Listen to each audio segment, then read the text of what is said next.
Welcome সকলকে। তো কালকের ভিডিওটা আমাদের ছিল স্ট্যাটিস্টিক্সের উপরে, যে বিগত বছরে এনটিপিসিতে যে স্ট্যাটিস্টিক্সের কোশ্চেনগুলো এসেছিল তার উপরে আমাদের ক্লাস ছিল। আজকের থেকে আমাদের যে ক্লাসগুলো হবে সেগুলো হচ্ছে তোমার মিক্স ফরম্যাটে, মানে যেখানে সমস্ত চ্যাপ্টারগুলোই ইনক্লুডিং থাকবে, আর যেগুলো কিনা আপকামিং এক্সামের জন্য এই কনসেপ্টগুলো খুব ইম্পর্টেন্ট। ঠিক আছে, চলো স্টার্ট করি ক্লাস। কোয়েশ্চেন ইংলিশে থাকবে, আমি তোমাদেরকে বাংলায় মিনিং বুঝিয়ে দেবো অবশ্যই। তো ফার্স্ট কোয়েশ্চেন বলছে, calculate the area of the triangle whose sides are 8 cm, 9 cm and 13 cm. দেখো, একটা 8 সেন্টিমিটার, একটা 9 সেন্টিমিটার, একটা 13 সেন্টিমিটার। তো 8 13, 8 9 13 এগুলো একটা কমন ট্রায়াঙ্গেল না, এগুলো এটা বিষমবাহু ত্রিভুজ যেটাকে বলে সেই ধরনের ত্রিভুজ এটা হবে। তো ধর একটা ত্রিভুজ মানে তিনটে সাইড দ্বারা বাউন্ডেড এরিয়া। এর এই সাইডটা ধরলাম এ, এটাকে কনসিডার করলাম বি, আর এটাকে কনসিডার করলাম সি। এবার এবিসি তিনটে ডিফারেন্ট আছে, না এখানে পাইথাগোরাস ট্রিপলেট ইউজ করা যাচ্ছে না কিছু। তো সেক্ষেত্রে সবার আগে আমাকে বার করতে হবে সেমি পেরিমিটার। এস মানে হচ্ছে a plus b plus c by 2। তাহলে দেখো, আমি যদি 8 প্লাস 9 17, 17 আর 13 যোগ করলে হবে 30। তাহলে 30কে যদি আমি 2 দিয়ে ভাগ করি তাহলে আমার অর্ধ পরিসীমা বা সেমি পেরিমিটার আসবে 15 সেন্টিমিটার। ঠিক আছে, তাহলে এরপরে এরিয়ার ফর্মুলা হচ্ছে area equals to root under s into s minus a, s minus b আর এস মাইনাস সি। এটাকে বলা হয় হিরন্স ফর্মুলা। ঠিক আছে, তো এখানে এস কোনটা? এস তোমাদের এই যে 15, তাহলে রুট আন্ডার 15 ইন্টু এ কোনটা তোমার যেটা খুশি, 8 ধরলে 8, 9 ধরলে না, এটা কোনো ডিফারেন্ট কিছু হবে না।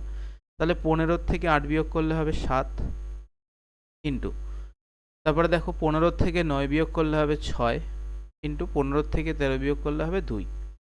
তাহলে এখান থেকে যেটা আসছে দেখো, আমি বলতে পারি 15 মানে হচ্ছে 5 into 3 into 7 into 3 into 2 into 2, এটার আবার রুট। তাহলে দেখো, দুটো 3-এর থেকে একটা 3 বেরোলো, দুটো 2-এর থেকে একটা 2 বেরোলো, এটুকু শিওর। আচ্ছা, আর কি আছে? আর আছে এই 15, 5 7 35, 35। তাহলে 6 ইন্টু রুট আন্ডার 35। দেখো, 6 ইন্টু রুট আন্ডার 35 মানে এই যে রুট 35, এর নিয়ারেস্ট রুট কি আছে? নিয়ারেস্ট রুট আছে 36 মানে 6। আমি এটাকে 6 কনসিডার করছি, অ্যাপ্রক্সিমেট 36। দেখো, 36-এর থেকে একটু কম। ঠিক আছে, 36-এর থেকে একটু কম যদি দেখো তাহলে তোমার অপশান এ হচ্ছে কারেক্ট অ্যান্সার। ঠিক আছে, চলো সেকেন্ড কোয়েশ্চেন। বলছে, a cylinder is surmounted by a cone at one end and hemisphere at the other end. মানে একটা সিলিন্ডার আছে, সিলিন্ডার মানে হচ্ছে চোঙ। এই চোঙ আছে,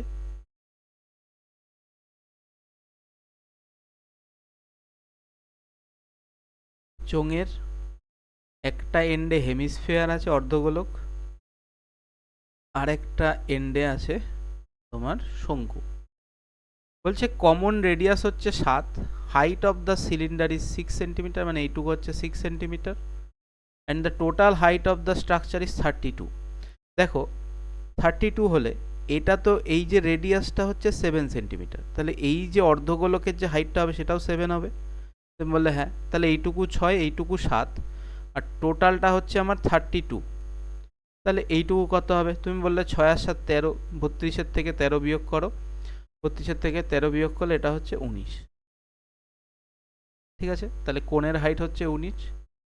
এবার কি বলেছে? Find the volume of the structure. তাহলে ভলিউম কি হবে? দেখো, ভলিউম হচ্ছে কোণের ভলিউম 1/3 পাই আর স্কোয়ার এইচ, প্লাস চোঙের ভলিউম পাই আর স্কোয়ার এইচ1, প্লাস 2/3 পাই আর কিউব। এখান থেকে কি কমন নেওয়া যেতে পারে? এখান থেকে পাই আর স্কোয়ার কমন নিয়ে নিচ্ছি, পাই আর স্কোয়ার কমন। তাহলে এখানে থাকছে 1/3 প্লাস এখানে 1/3 এইচ মানে এইচ বাই 3, এখানে থাকছে এইচ1 আর এখানে থাকছে 2/3 ইন্টু আর।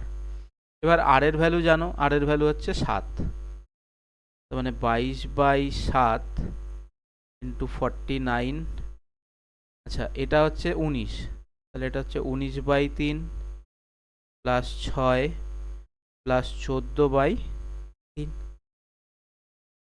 তাহলে এটা দিয়ে এটা কাটলে 7 বারে কাটে 154 ইন্টু 3 লসাগু নিচে আসবে, তাহলে 19 প্লাস 18 প্লাস 14, তাহলে 19 আর 18 যোগ করলে হচ্ছে তোমার 38-এর থেকে এক কম 37, 37 আর হচ্ছে 14 হচ্ছে 51, তাহলে 51কে 3 দিয়ে ভাগ করলে হচ্ছে 17, তাহলে 154 ইন্টু 17, 4 7 28। দেখো ইউনিট ডিজিটে 8, এই ইউনিট ডিজিটটা দেখো 4 আছে, আর এই ইউনিট ডিজিটটা দেখো 7 আছে, মানে এই দুটো গুণ করলে শেষ সংখ্যা হবে আমার 8। অপশানে দেখো একটাই অপশান 8 আছে, তাহলে অপশান ডি হচ্ছে আমার কারেক্ট অ্যান্সার। ঠিক আছে, দেখো এই কোশ্চেনগুলোতে না তোমার টাইম লাগবে, আর এগুলো এনটিপিসিরই কোশ্চেন, এগুলোতে তোমাকে ফর্মুলা অ্যাপ্লাই করতে হবে। শর্টকাট তুমি এখন ভাবো যে 7-এর মাল্টিপল খুঁজবো, যদি 2-4টে 7-এর মাল্টিপল দিয়ে দেয় তখন সমস্যা হবে। 11-র মাল্টিপল খুঁজতে পারতে, তাও হয়তো হতো, 11-র মাল্টিপলে হয়ে যেত। দেখো এখান থেকে আমি বলতে পারি এই 22 মানে কি আছে, 22 মানে হচ্ছে 11-র মাল্টিপল। ঠিক আছে, 11-র মাল্টিপল আমরা জানি একটা বাদে একটা। দেখো এই দুটো যোগ করলে হচ্ছে 14, 14 থেকে 3 বিয়োগ করলে 11 হচ্ছে, এটা ডিভিজিবল। এবার বাকিগুলো দেখতে হবে, দেখো এটা হচ্ছে 4 আর এটা হচ্ছে 7, তার মানে এটা হবে না। 12 এদিকে 3, এটাও হবে না। এটাও দেখো, এটার বিয়োগ করে 2 আসে, তার মানে তুমি যদি 11-র মাল্টিপল দিয়েও দেখতে তাহলে এটাই আসতো। কিন্তু আমি বলবো দেখো পরীক্ষার হলে না ওই মাল্টিপল এই জিনিসটা ওইগুলো পড়তে খুব ভালো লাগে, যে এগুলো সোজা একদম সোজাই হয়ে যাচ্ছে, কিন্তু এগুলো না গিমিক হয়ে যায়। কেন বলছি, তোমাকে যদি এক্সামিনার যদি এমন হয় যে 3খানা অপশানই, 4টে অপশানই 11-র গুণিতক হচ্ছে, 7-এর গুণিতক হচ্ছে, তখন তুমি এই যে অপশান টেস্ট করতে যে টাইমটা নিচ্ছ, তো তার থেকে বরঞ্চ তুমি ইজিলি ক্যালকুলেট করে শেষ করে দাও। দেখো next question, pipe a and pipe b can fill a empty ক্রিস্টাল in 72 minutes and 76 minutes respectively. Both pipe A and B open together. After how much time should B turned off so that empty crystal complete be filled in 54 minutes? বলছে দুটো pipe আছে, এ pipe তোমার 72 ঘন্টায় পূর্ণ করে, আর B pipe তোমার 76 ঘন্টায় পূর্ণ করে। তাহলে আমি টোটাল ক্যাপাসিটি বার করি। দেখো টোটাল ক্যাপাসিটি কত হবে, 4 ইন্টু 4 12 18 ইন্টু 19, এই হচ্ছে টোটাল ক্যাপাসিটি। এবার বলছে after how much time should be pipe B stop so the crystal completely field in 54 minute. তাহলে এ ট্যাঙ্কের ক্যাপাসিটি কত হবে, তুমি বলবে এর এফিসিয়েন্সি হবে 19 আর এর এফিসিয়েন্সি হবে 18। তাহলে একদম শুরু থেকে শেষ অবধি পাইপ এ চলেছিল, পাইপ এর ক্যাপাসিটি কত 54, কতক্ষণ কত ক্যাপাসিটি নিয়ে চলেছে 19, তাহলে 54 ইন্টু 19, দেখো 54 ইন্টু 19 করলে 950। দেখো আমি যদি এভাবে করি, দেখো এরমভাবে করবে 50 প্লাস 4 ইন্টু 19, 50 ইন্টু 5 ইন্টু 19 করলে হচ্ছে 950 প্লাস 4 এটা 76, মানে এটা 6 2 1026। তাহলে টোটাল ক্যাপাসিটি হচ্ছে এইটা, তার মধ্যে অলরেডি 1026 ইউনিট ভরে দিয়েছে কে, এ ভরে দিয়েছে। তাহলে বাকিটা থাকবে কত, দেখো এটা মাল্টিপ্লাই করে যেটা আসবে সেটা হচ্ছে 1368। তাহলে 1026 এই ভরেছে, তাহলে এটা মাইনাস করে দিই 1026, তাহলে 2 4 3, এটা কে ভরেছে, এটা ভরেছে বি। তাহলে বি এর ক্যাপাসিটি কত পার ঘন্টায় 18 ইউনিট, তাহলে 18 দিয়ে যদি ভাগ করি দেখো কত আসবে, একবারে যাবে 18, 6 2 1 হবে 1 2, তার মানে এটা হচ্ছে 9 বারে যাচ্ছে, তাহলে অ্যান্সার হচ্ছে 19 মিনিট। ঠিক আছে, নেক্সট বলছে a water tank filled in 19 minutes by using 39 pipe of the same capacity. How many minutes will be the tank fill 23 pipes in the same capacity above. দেখো এটা হচ্ছে ওই ধরনের কোশ্চেন যে M1 D1 by W1 equals to M2 D2 by W2, মানে কিছু লোক আগে একদিন এতদিনে এই কাজটা করতো, একই কাজ এত লোক কত দিনে করবে, তো এখানে লোকের জায়গায় পাইপ দিয়ে দিয়েছে। তাহলে এখানে যদি দেখো ওয়ার্কের পরিমাণ যদি সেম হয়, ওয়ার্ক কেটে যাবে। তাহলে 19 মিনিটে 39 খানা পাইপ ভরে, 23 খানা পাইপ কতক্ষণে ভরবে এক্স কনসিডার করে নিই, ঠিক আছে। তাহলে এখানে যদি আমি কাটাকাটি, তাহলে এক্স সমান সমান আসবে 39 19 বাই 23, 39 19 বাই 23। দেখো এ তো ক্যালকুলেটিভ তোমাকে আছে, কিছু করার নেই।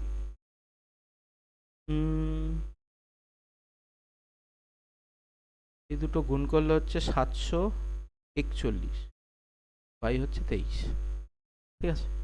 তাহলে 741 বাই 23 মানে আমি জানি 30 বারের উপর তো যাবেই, তো এটা তোমার 32-এর কাছাকাছি কিছু একটা আসবে। দেখো অপশানে 32 কাছে আছে, অপশান বি। চলো নেক্সট কোয়েশ্চেন। বলছে এ আর বি একত্রে একটি কাজ 12 এবং 18 দিনে আলাদা আলাদাভাবে করতে পারে। যদি তারা একসাথে দুদিন কাজ করে এবং এ চলে যায় এবং বি বাকি কাজ করে, তাহলে মোট কাজ কত দিনে সম্পন্ন হবে? তাহলে এ কাজ করে 12 দিনে,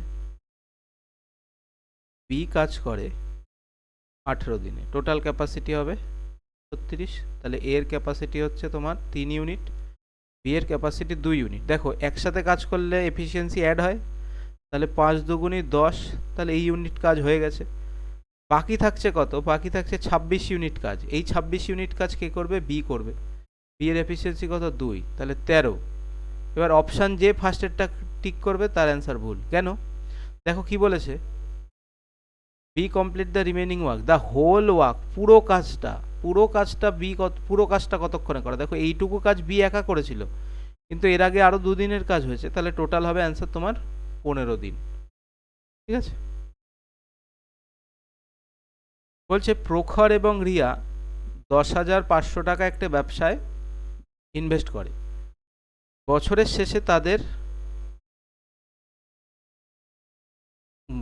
শেষে যা লাভ হয় 9,000 টাকার, সেখান থেকে প্রখরের শেয়ার হচ্ছে 1200 টাকা। বলছে প্রখর কত টাকা ইনভেস্ট করেছিল, ঠিক আছে। দেখো আমরা জানি কি পি সমান সমান হয় আই ইন্টু টি, মানে পার্টনারশিপের ক্ষেত্রে টাইম আর ইনভেস্টমেন্ট দুটোই ম্যাটার করে। তার মানে যদি টাইম সেম হয়, ইফ টি ইজ সেম, যদি টাইম সেম হয় তাহলে প্রফিট ইনভেস্টমেন্টের রেশিওতে ডিভাইড হয়ে যায়, মানে সমানুপাতি হয়। তাহলে দেখো টোটাল প্রফিট কত হয়েছিল? 9,000 টাকা। তো তুমি অত কিছু বাদ দাও, তুমি ধরে নাও যে টোটাল প্রফিট হয়েছিল আমার 90 টাকার, সেখান থেকে প্রখর পেয়েছে 12 টাকা, তাহলে টোটাল প্রফিট 90 টাকার, সেখান থেকে প্রখর পেয়েছে 12 টাকা, তাহলে বাকি যে টাকাটা থাকছে 78 টাকা, এই টাকাটা রিয়া পাবে, এই টাকাটা পেয়েছে প্রখর। এবার যদি কাটাকাটি করো তুমি, 39 6 13 2, তাহলে দেখো রিয়ার যেই অনুপাতে টাকা দিয়েছে সেটা হচ্ছে 13, আর প্রখর যে অনুপাতে টাকা দিয়েছে সেটা 2। তার মানে টোটাল অ্যামাউন্ট হচ্ছে 13 আর 2 15। এই 15-র ভ্যালু কোয়েশ্চেনে দিয়েছে 10,500 টাকা, 10,500। তাহলে একের ভ্যালু কত হবে? 1000। একের ভ্যালু হবে 700 টাকা। কি জিজ্ঞেস হচ্ছে? প্রখরের ইনভেস্টমেন্ট কত। দেখো প্রখর কত রেশিওতে ইনভেস্ট করেছে? 2, তাহলে একের ভ্যালু যদি 700 হয়, 2 এর ভ্যালু হবে 1400। অপশান বি হচ্ছে তোমাদের কারেক্ট অ্যান্সার। দেখো নেক্সট কোয়েশ্চেন, বলছে son has 1617 with him, he divided it amongst his sons Piyush and Manoj, asked to invest it at 10% rate of interest per annum. 2 ছেলেকে এত টাকা ইনভেস্ট করেছে, তারা কম্পাউন্ডেড অ্যানুয়ালি, মানে চক্রবৃদ্ধি সুদে It was seen that Piyush and Manoj got the same amount after 11 years and 12 years. দেখো এটা একদম ইজি। ধরো এই যে 1617 টাকা এটা দুজনের মধ্যে ডিভাইড হয়েছে, ঠিক আছে। আমি ধরলাম একজন এ পেয়েছে আর একজন বি পেয়েছে, তার মানে আমি বলতে পারি sum of a plus b equals to 1617, এটা।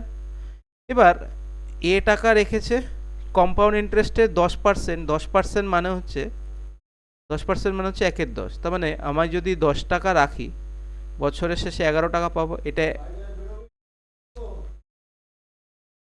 এটা 11, আর এটা হচ্ছে বি ইন্টু 11/10 পাওয়ারে 12। তাহলে দেখো পাওয়ার কেটে যাচ্ছে, একটাই পাওয়ার থাকছে, তাহলে আমি বলতে পারি এ বাই বি সেটা হচ্ছে 11/10, তার মানে এ যদি 11 টাকা পায় বি পাবে 10 টাকা। এবার কি বলেছে, how much sum give to Piyush.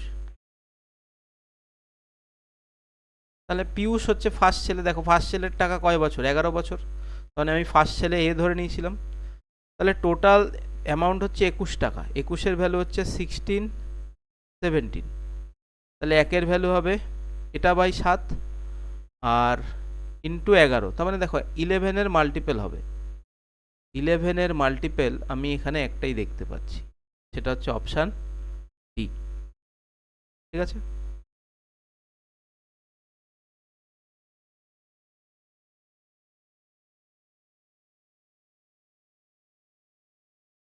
না, 11-এর মাল্টিপেল দুটো আছে, সরি এটা দুটো আছে, দেখেছো, এই দেখো এটা বলছিলাম, এটাও 11-এর মাল্টিপেল। 15 থেকে 4 বিয়োগ করলে এটা হবে।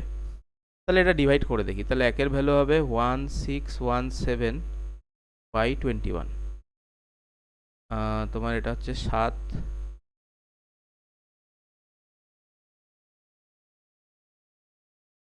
77 বারে যায় 1617, তাহলে এটা হবে 77, এর সাথে মাল্টিপ্লাই করব 7, সরি এর সাথে মাল্টিপ্লাই করব 7 কে মাল্টিপ্লাই করব 11, তাহলে হচ্ছে 847, দেখেছো আমি তোমাদের তখন যেটার কথা বলছিলাম এখানে সেটাই হয়ে গেল, যে 11-এর মাল্টিপল এখানে দুটো আছে। প্রথমেই এটার দিকেই সবার আগে খেয়াল যাবে, কারণ এটা সহজলভ্য। তারপরটা, at what rate of interest per annum will a sum of 1000 amount to 1728 1 year 6 month if the interest compounded half yearly। দেখো বলছে 1000 টাকা 1.5 বছরে অর্ধবার্ষিক সুদের হারে কত, সুদের হারে কততে 1728 টাকা। তো এইটার এটা না একদম তোমাদের মুখস্থ থাকা উচিত, অ্যান্সার হবে 40%। কি করে দেখো, 1 বছর 6 মাস, তার মানে হচ্ছে 18 মাস, প্রতি 6 মাস অন্তর যদি ইন্টারেস্ট দেয়, ধর এটা হচ্ছে টোটাল 18 মাসের সাইকেল, ফার্স্ট 6 মাস, সেকেন্ড 6 মাস, থার্ড 6 মাস, মানে এখানে টোটাল একটা সাইকেল কমপ্লিট হলো, দ্বিতীয় সাইকেল কমপ্লিট হলো, তৃতীয় সাইকেল কমপ্লিট হলো। তার মানে আমি বলতে পারি, আমরা জানি ফর্মুলা কি, এ সমান সমান P into 1 plus r by 100 পাওয়ারে টি। আর তোমরা এটাও জানো যে এটা হচ্ছে তোমার 10-এর কিউব আর এটা হচ্ছে তোমার 12-এর কিউব। তাহলে এখানে দেখো তিনটে সাইকেল রিপিট হবে, তার জন্য এখানে 3, তার মানে আমি বলতে পারি যে আলটিমেটলি কি হচ্ছে 10 থেকে 12 হচ্ছে, তার মানে একের ভ্যালু 10 থেকে 12 হওয়া মানে 100 টাকায় 120 টাকা দেবে, তাহলে 20% ইন্টারেস্ট রেট। এবার 20% ইন্টারেস্ট রেট হচ্ছে 6 মাসে, যদি ইন্টারেস্ট রেট 50% হয় তাহলে আমার সরি ইয়ার যদি টাইম যদি 50% হয় তাহলে রেট অফ ইন্টারেস্ট 50% হবে, তাহলে 6 মান্থের ইন্টারেস্ট হচ্ছে 20, তাহলে 1 ইয়ারের কত হবে, 1 ইয়ারের হবে 40%। নেক্সট কোয়েশ্চেন দেখো, বলছে ABCD is a quadrilateral with AB parallel DC and EF are the midpoint of the diagonal AC and BD respectively. If AB equals to 14, BC equals to 73, DC equals to 90 and AD equals to 22, find the length of EF। দেখো right কত অর্জন করেছে, 12.5%, মানে এগুলো হার্ডের মধ্যে ছিল। দেখো কি বলেছে, প্যারালেলোগ্রাম, এটা ট্রাপিজিয়াম ড্র করি, নাম দিয়ে দিই এ বি সি ডি। এ বির ভ্যালু 14, বিসির ভ্যালু 73, ডিসির ভ্যালু হচ্ছে 90 আর এডির ভ্যালু হচ্ছে 22। বলছে এসি আর বিডি ডায়াগোনাল, ঠিক আছে। আর এই ডায়াগোনালের মিড পয়েন্ট হচ্ছে ডায়াগোনালের মিড পয়েন্ট ধরো কোথাও একটা এরকম কোথাও একটা হলো, এটার মিড পয়েন্ট হচ্ছে এটা, তাহলে এটাকে তোমাকে বলতে হবে যে ইএফ এর লেন্থ কত হবে। এটা ই পয়েন্ট, এটা এফ পয়েন্ট।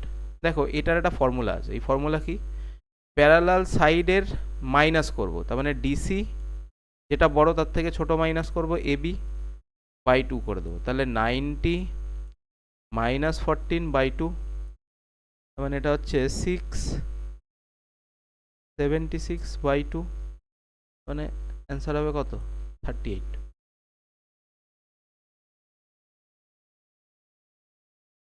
বলছে দেখো if 3, 0 are the coordinates of the centroid of the triangle whose vertices are 0, 4, -2, 0 and p, 2, find the value of p. দেখো কোঅর্ডিনেট জিওমেট্রি, এটা কোঅর্ডিনেট জিওমেট্রিতে ট্রায়াঙ্গেল থেকে কোশ্চেন আছে। ধরো এই পয়েন্টটা আমি ধরছি যে x1, y1, এই পয়েন্টটা হচ্ছে আমার x2, y2, আর এই পয়েন্টটা হচ্ছে আমার x3, y3। সেন্ট্রয়েড মানে ভরকেন্দ্র এইখানে জি হবে, এইখানে কোথাও সেন্ট্রয়েড হবে, ঠিক আছে। এটা আমি কনসিডার করছি x4, y4 হবে এটার কোঅর্ডিনেট। তাহলে সেন্ট্রয়েডের ফরম্যাট কি করে বার করে, x4 কি করে বার করে, ধরো x4 হবে তোমার x1 plus x2 plus x3/3। Similarly y4ও সেম হবে, যে y1 plus y2 plus y3/3। এবার আমাকে দেখো কোন টার্ম বার করতে দিয়েছে, ফার্স্ট টার্ম মানে x ধরলেই হবে। এখানে x এর কোঅর্ডিনেট সেন্ট্রয়েড কি দেওয়া আছে, জি, এটা আছে 3, তাহলে 3 ইকুয়ালস টু নিচে কত হবে, 3 কত আছে 0, -2, তাহলে 0, -2 প্লাস পি, ঠিক আছে। 3 3 এখানে গুণ হয়ে যাবে, এটা এখানে গিয়ে গুণ হবে, তাহলে 9 ইকুয়ালস টু -2 প্লাস পি, তাহলে পি ইকুয়ালস টু কত হলো, 11। অপশান ডি তোমাদের কারেক্ট অ্যান্সার। বলছে দেখো for a regular polygon the some of interior angle is 200% more than the some of exterior angle. দেখো ইন্টেরিয়ার অ্যাঙ্গেল কি, ধরো এটা একটা বহুভুজ আছে, এটার এখান থেকে তুমি ধরে নাও, আমি এটা কিরম দেখাবো, এক সেকেন্ড, আমি একটা বেঞ্জিন আঁকছি, ঠিক আছে। ধরো এটাই পলিগন 5। এবার এই সাইডটাকে যদি আমি লেন্দি করে দিই, তাহলে একটা পলিগনের এটা হচ্ছে ইন্টেরিয়ার অ্যাঙ্গেল, এটাকে আই দিয়ে ডিনোট করছি, আর এটা হচ্ছে তোমার এক্সটেরিয়ার অ্যাঙ্গেল, এটা এক্সটেরিয়ার অ্যাঙ্গেল। তাহলে দেখো ইন্টেরিয়ার অ্যাঙ্গেল আর এক্সটেরিয়ার মানে কেন্দ্রস্থ কোণ আর বহিস্থ কোণ দুটোই একটা সরলরেখার উপরে ডিপেন্ড করে আছে। তার মানে আমি বলতে পারি interior angle plus exterior angle এর সাম হবে 180 ডিগ্রি। এখানে কি বলছে, ইন্টেরিয়ার অ্যাঙ্গেল ইজ 200% মোর, তার মানে এটার ভ্যালু যদি এক্স হয়, এর থেকে 200%, মানে ধরো আমি এক্স না ধরে 1 ধরে করে,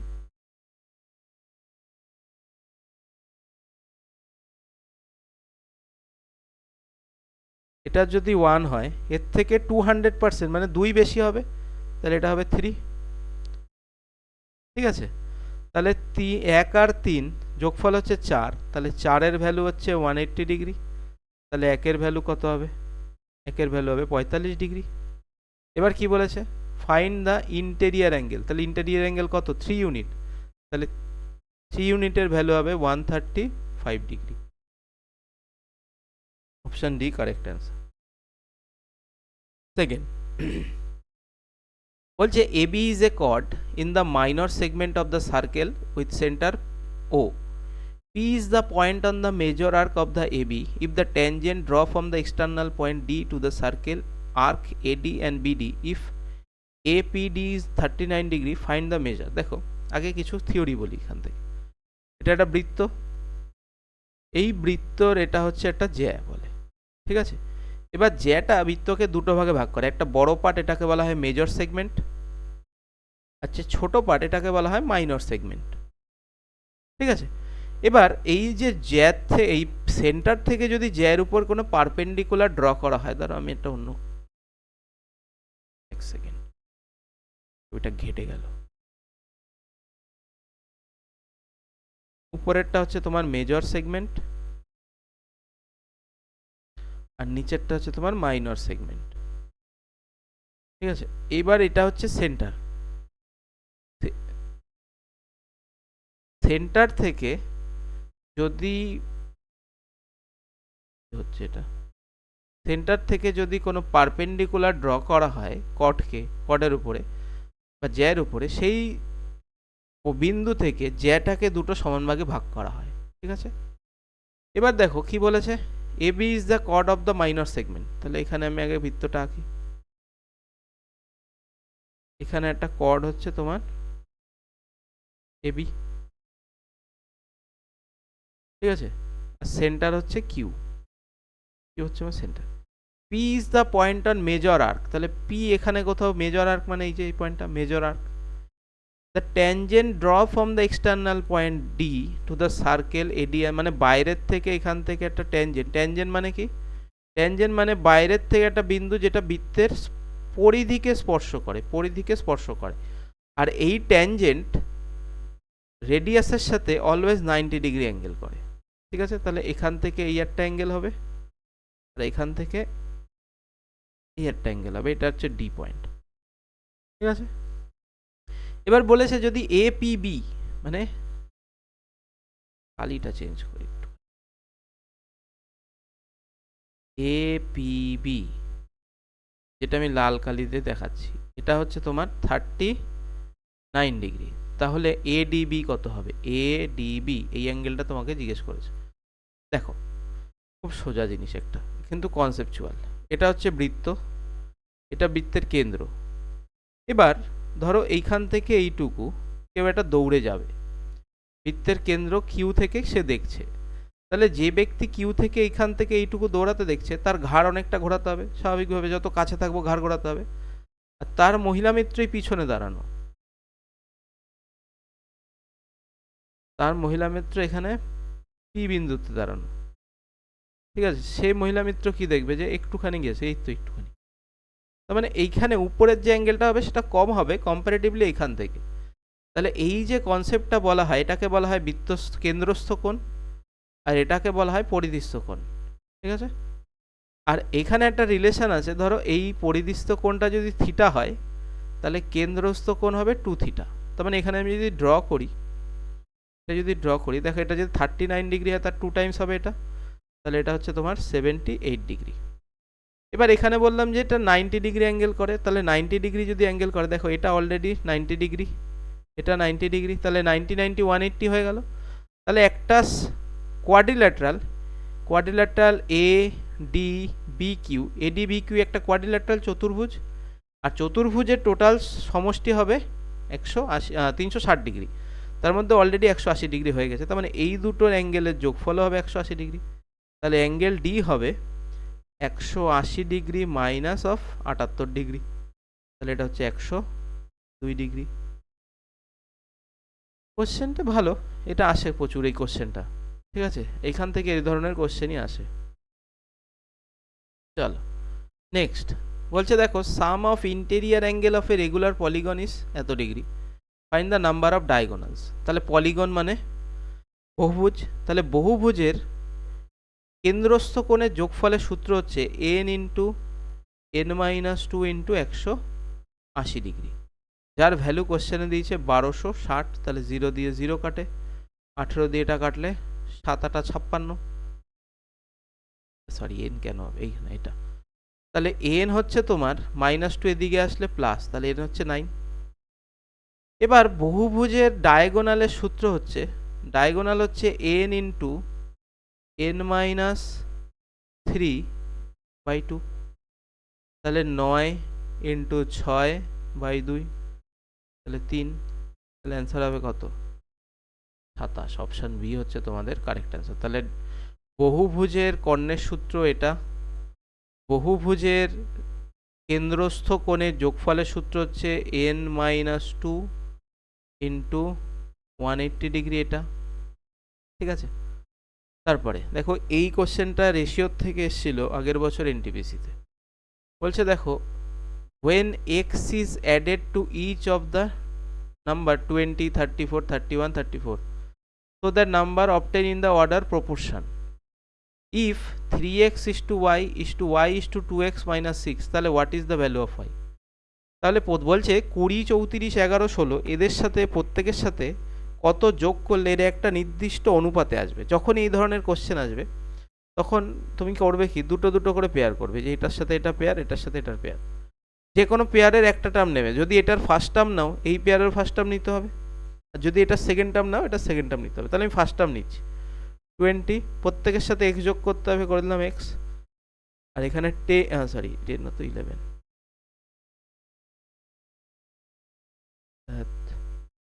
20 প্লাস এক্স, আর এদিকে হচ্ছে 11 প্লাস এক্স। এবার দেখো এদের মধ্যে ডিফারেন্স কত, তুমি বলবে এদের মধ্যে 14 ডিফারেন্স, তাহলে এটা এখানে মাল্টিপ্লাই করে দাও। এদের মধ্যে ডিফারেন্স কত, 5-এর ডিফারেন্স, তাহলে এটা এখানে মাল্টিপ্লাই করে দাও। এবার আসবে সমান সমান।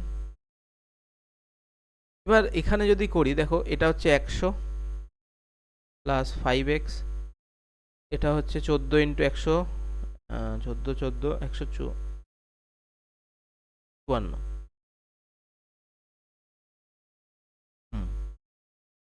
Plus 14x। তাহলে দেখো এদিকে যদি যায় এটা হবে -54 ইকুয়ালস টু 9x।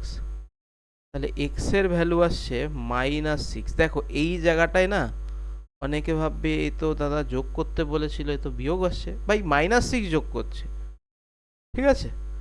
এবার এটা কি প্রপোর্শনে হবে এটা, তাহলে 3 ইন্টু -6 বাই y সমান সমান y বাই 3 দুগুণী 6, তাহলে -6 -6 -12 হলো।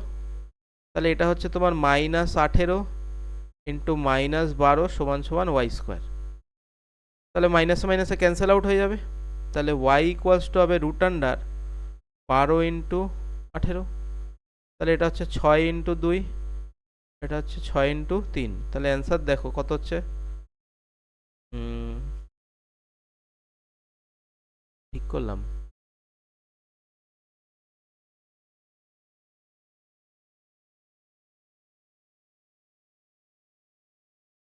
ঠিকই তো আছে।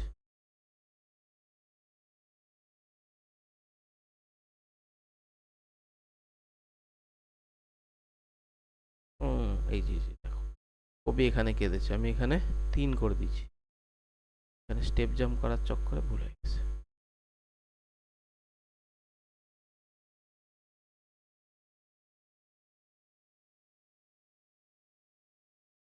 সেদিকে দেখো 6 দুগুণী 12, আর এখানে হচ্ছে -18, তাহলে y square equals to 18 into 18, তাহলে y ইকুয়ালস টু হবে 18।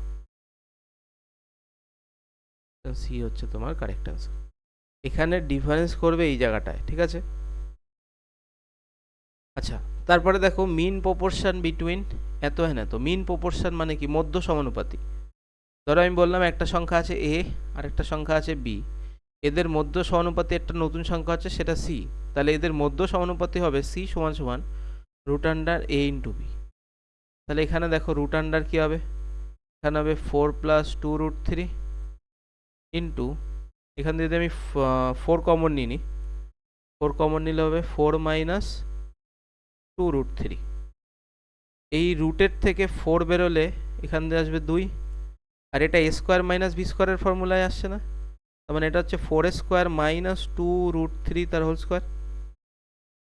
তাহলে দেখো 2 ইন্টু 16 মাইনাস 12, তার মানে 2 ইন্টু √4, তো 4ই হবে অ্যান্সার, ঠিক আছে। অপশান এ হচ্ছে তোমার কারেক্ট অ্যান্সার। নেক্সট কোশ্চেন দেখো, বলছে walking at a 5/7 of its normal speed Manish is 20 minutes late reaching in office. বলছে সে যদি তার গতির 5-এর সাথে যায় তাহলে 20 মিনিট লেট হয়, তাহলে তাহলে অফিস যাওয়ার আসল সময় কত।